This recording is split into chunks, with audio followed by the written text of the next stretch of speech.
আজ যেন মনে হচ্ছে দুনিয়াটা একদিকে, আমি একদিকে। সব কিছু যেন কেমন একটা শূন্য হয়ে গেছে, কিছুই ভালো লাগছে না।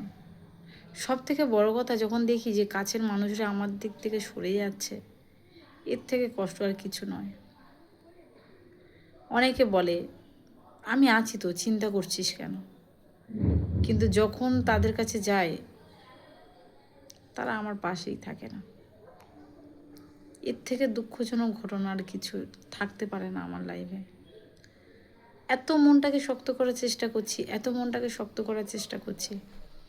তোমরা খেয়াল করে দেখো, এটা কখনো আমি জানি না কার লাইফে এরকম ঘটনা ঘটেছে, একটুখানি খেয়াল করে দেখো। যখন তুমি কারোর উপরে বিশ্বাস করতে থাকবে কন্টিনিউভাবে, সেই যার উপরে বিশ্বাস করবে সেই কিন্তু তোমার পেটের মধ্যে ছুরিটা মারবে। কিছু কিছু জন আছে স্বার্থের জন্য মানুষের সঙ্গে মেশে, আর কিছু কিছু জন আছে মন থেকে মেশে। কিন্তু মন থেকে যারা মেশে তারা অনেক কম, আর যারা স্বার্থের জন্য মেশে তারা অনেক বেশি। এরকম ধরনের মানুষ পাওয়া যায়। সেই জন্য সাবধানে থাকবেন, মানুষ চিনে মানুষের সঙ্গে ব্যবহার করবেন। এমনকি আমি আপনাদেরকে এই কথাটা বললাম, এমনকি এটা আমি আমার জন্য কথাটা বললাম।